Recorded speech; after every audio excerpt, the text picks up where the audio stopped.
There's a piece of advice that circulates constantly in conversations about narcissistic relationships, prosody. Repeated so often it's practically treated as gospel: go no contact, and everything will finally settle. Block them, delete them, disappear from their radar entirely, and the power they held over you will simply dissolve. This advice isn't wrong, exactly, prosody. No contact genuinely helps, and for many people, it's an essential, even life-saving first step, prosody. But there's something important missing from this advice. Something almost nobody explains clearly, prosody. And it's worth naming directly right at the start of this exploration, prosody. No contact alone was never actually the thing that devastates a narcissist most deeply. Something else does, prosody. Something that can exist with or without no contact, chivi. Something considerably harder to achieve, and considerably more permanent once it's genuinely in place. This is what we're exploring today, prosody. And I want to be honest about why this distinction actually matters, beyond simply being an interesting psychological detail, prosody. If you believe no contact itself is the ultimate weapon, the thing that finally makes them suffer the way you once suffered, prosody, you're likely to measure your own progress by whether you're successfully maintaining silence, whether you've blocked every possible channel, prosody, whether the wall between you and them is high enough and complete enough. And this measurement, understandable as it is, prosody, tends to keep you anxiously monitoring the wall itself, checking whether it's holding, prosody, rather than actually addressing the thing that produces genuine, lasting devastation, regardless of whether contact ever happens to resume, prosody. Let's start by understanding why no contact, powerful as it is, doesn't actually reach the deepest layer of narcissistic psychology on its own, prosody. Remember everything we've traced throughout this entire series about what a narcissist's sense of self actually depends on, prosody. Not simply direct engagement, but ongoing confirmation that they remain significant, that their absence created a lasting, meaningful void in your life. No contact by itself can actually feed this belief rather than undermining it, prosody. And this is worth sitting with directly, because it's genuinely counterintuitive to almost everyone who first hears it, prosody. If you disappear dramatically, if the silence feels punitive, performed, or clearly, visibly effortful, prosody, a narcissist can interpret this as evidence that you're still deeply affected, prosody. Still organizing your entire behavior around managing your reaction to them, simply through absence instead of presence, prosody. This is why some narcissists actually seem energized rather than devastated by an angry, dramatic no-contact departure. The silence itself becomes proof of continued significance, prosody. Evidence that walking away required this much deliberate effort, specifically because staying connected to them was so difficult to release, prosody. In their internal narrative, this can actually read as a kind of victory, prosody. Confirmation that their impact was real and lasting enough to require this much visible, structural effort to escape. No contact, in other words, prosody, can sometimes function less like genuine freedom and more like a very loud, very structured continuation of the same emotional entanglement, prosody, just expressed through absence rather than presence. So if no contact alone doesn't reach the deepest layer, what actually does, prosody? This is where we need to introduce the real subject of this entire exploration: genuine, settled indifference, prosody. The kind that exists independent of whether contact happens or not, the kind that doesn't require walls, blocks, prosody, or any structural effort at all in order to remain stable. This distinction is worth explaining with real precision, prosody, because it changes everything about what you should actually be building going forward. If lasting release is genuinely what you're after, prosody. Here's the difference in practice. No contact says, I am actively preventing myself from engaging with you, which, prosody, however necessary and however protective, still implicitly acknowledges that engagement remains a real temptation requiring active management, prosody. Genuine indifference says something considerably different, prosody. Engaging with you or not engaging with you has simply stopped being a meaningful decision, prosody. because your presence or absence no longer registers as something requiring my attention or my effort either way. This second state doesn't require blocking anyone, because there's nothing left that needs to be blocked. The pull that no contact defends against has genuinely, fully dissolved. Rather than simply being contained behind a wall that still requires ongoing maintenance to hold. This is worth understanding as considerably more threatening to narcissistic psychology than any dramatic departure could ever be. And the reason connects directly to everything we've traced throughout this series about what actually destabilizes this particular kind of ego. Remember what we established in earlier explorations. Their sense of self doesn't fear anger, because anger confirms continued relevance. It doesn't fear the visible effort of walls and blocks, because that effort itself confirms significance. What it has no established defense against is the experience of mattering so little that no active management was even required. That someone's peace simply reorganized itself elsewhere, naturally and without struggle.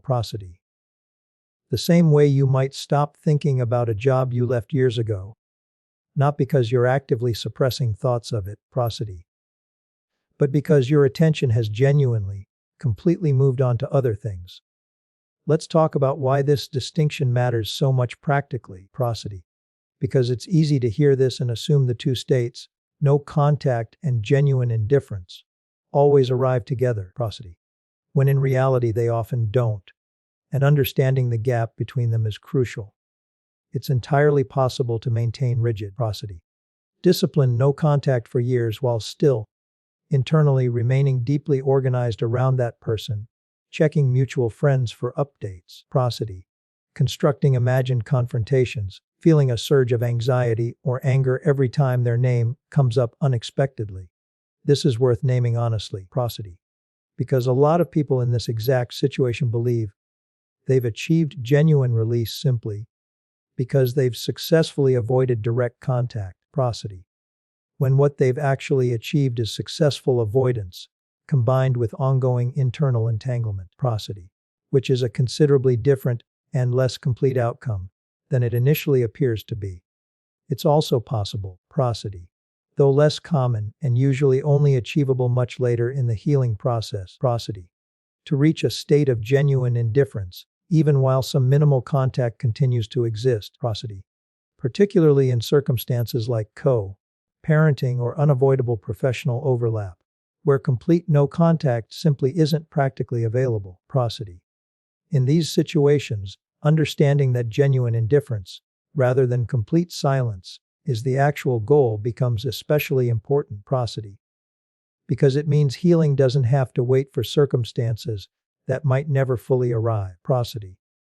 You can develop the kind of settled internal stability we're describing throughout this entire exploration, even in situations where some structural contact remains necessary. Precisely because the thing that actually matters was never really about the presence or absence of contact in the first place. This raises an important question worth carrying into the rest of this exploration. If genuine indifference is the actual target, considerably more powerful and considerably more permanent than no contact alone, what does it actually require in order to develop? This isn't a state you can simply decide to enter through willpower, the way you might decide to block a phone number. It requires something deeper, something that connects directly to everything we've traced throughout this entire series about detachment, self-trust, and the slow, difficult work of no longer needing anyone's absence or presence to determine your own sense of peace. Understanding exactly what this deeper work involves, and why it produces something so much more devastating to narcissistic psychology than any wall or block ever could, is exactly where we need to go next. Let's talk directly about what genuine indifference actually requires. Because understanding this is what separates people who eventually reach it from people who remain, sometimes for years, stuck behind a wall of no contact that never quite settles into the deeper peace it was meant to protect. The first requirement, prosody, and it's worth naming this clearly because it's often skipped or rushed past, is fully processed grief. This sounds obvious, almost too simple to warrant real attention, prosody. But it's worth understanding precisely why unprocessed grief is the single most common reason no contact fails to evolve into genuine indifference over time. Here's the mechanism worth understanding. Grief that hasn't been fully felt doesn't disappear simply because contact has stopped, prosody. It goes underground, continuing to operate quietly, prosody, shaping behavior and attention in ways that often aren't consciously recognized as grief at all, prosody. This might look like checking a former partner's social media under the justification of just making sure they're not saying anything about me, which is really just grief wearing the disguise of vigilance, prosody. It might look like elaborate imagined conversations, replayed obsessively, prosody, where you finally deliver the perfect explanation of everything they did wrong, prosody, which is really just grief wearing the disguise of unfinished business. It might look like intense, prosody, disproportionate anger triggered by something small and unrelated, prosody, which is really just grief wearing the disguise of an overreaction to something else entirely, prosody. Unprocessed grief keeps a person oriented around what was lost, even while physical or digital contact remains completely absent, prosody. This is worth understanding as the actual reason so many people maintain rigid no contact for years, while still feeling, internally, as entangled as they were on day one. The wall is holding, technically, but nothing has actually healed behind it, and the entire structure requires constant, prosody, exhausting maintenance precisely because the underlying grief that made contact so tempting in the first place was never actually allowed to run its full course, prosody. This is why the first real requirement for genuine indifference isn't more discipline around avoiding contact. It's the opposite of avoidance, prosody. In a sense, actually feeling the loss fully, including its most uncomfortable dimensions. The moments of missing someone who hurt you. Prosody, the confusion of grieving a relationship that was genuinely harmful. The strange, prosody, disorienting sadness that can accompany even a relationship, intellectually needed to end. This grief doesn't need to be performed or announced. It simply needs to be allowed privately, prosody, without the shame that often accompanies missing someone who caused real damage, because that shame, more than almost anything else, prosody, is what keeps grief stuck, rather than allowing it to move through its natural, if difficult, process toward eventual completion, prosody. Let's talk about the second requirement, one that connects directly to something we've traced extensively throughout this series, prosody. Rebuilt self-trust, specifically trust in your own perception of what actually happened, prosody, independent of whatever narrative the narcissist may have constructed or may still be circulating, prosody. Remember everything we discussed about how narrative construction functions after a relationship ends, prosody. The reconstruction of events designed to protect the narcissist's own image, prosody. Often delivered with genuine, seeming conviction, because their own memory has been reorganized to support it, prosody. If some part of you is still uncertain whether your own account of what happened was accurate, prosody. Still wondering whether you were perhaps too sensitive, too dramatic, prosody. Too quick to label something manipulation that might have simply been ordinary relationship difficulty, prosody. This uncertainty keeps you tethered in a way that prevents genuine indifference from ever fully developing. This is worth understanding precisely, prosody, because self-doubt functions almost like an open channel, a reason to keep checking, keep wondering, prosody. Keep needing some kind of external confirmation or resolution before you can fully release the relationship's grip on your attention, prosody. Genuine indifference requires closing this channel, not through aggressive certainty that dismisses all nuance, but through the quieter, prosody, steadier confidence of someone who has done the work of examining their own experience honestly and has landed on a clear, prosody, settled understanding of what actually happened, regardless of whatever competing narrative might exist elsewhere, prosody. Once this self-trust is genuinely rebuilt, the narcissist version of events, however widely circulated, however convincingly delivered, prosody, simply stops functioning as something that requires your attention or your correction, prosody, because your own internal record no longer depends on their agreement in order to feel solid and complete. Prosody. Now let's talk about the third requirement, one that's rarely discussed with enough honesty, because it involves something uncomfortable to admit, prosody, releasing the need for their eventual understanding or acknowledgement. This is worth naming directly, prosody, because it's often the last and most stubborn piece, holding genuine indifference back, prosody. Even after grief has been substantially processed and self-trust has been substantially rebuilt, there's a specific prosody, quiet hope that many people carry, sometimes for years, without fully articulating it, even to themselves, the hope that someday, somehow, prosody, the narcissist will finally understand the damage they caused, will finally offer some genuine acknowledgement, prosody, will finally see clearly what they've spent so much energy avoiding seeing throughout the entire relationship and its aftermath.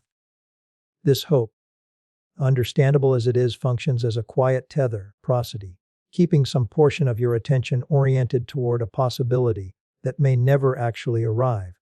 And that, prosody, as we discussed extensively in an earlier exploration in this series, prosody, was never actually something they were capable of providing through any message or conversation in the first place. Releasing this hope doesn't mean deciding the damage didn't matter, or that accountability isn't genuinely important in the abstract. It means recognizing clearly and honestly, prosody, that your own peace cannot remain contingent on receiving something from a source that has already demonstrated, prosody, through the entire course of the relationship, that it's either unwilling or unable to provide it. Once this hope is genuinely released, prosody, not suppressed, but actually examined and let go of deliberately, prosody, something significant shifts in how much attention the relationship's ending continues to require, prosody. Here's what's worth understanding about how these three requirements, fully processed grief, rebuilt self-trust, prosody, and released hope for acknowledgement, actually work together to produce genuine indifference, rather than functioning as three separate, disconnected tasks. Each one addresses a different channel through which the relationship continues drawing attention and energy after it's ended. Unprocessed grief keeps you oriented around the loss itself, prosody. Damaged self-trust keeps you oriented around needing external confirmation of your own experience. Unreleased hope keeps you oriented around a future resolution that may never come.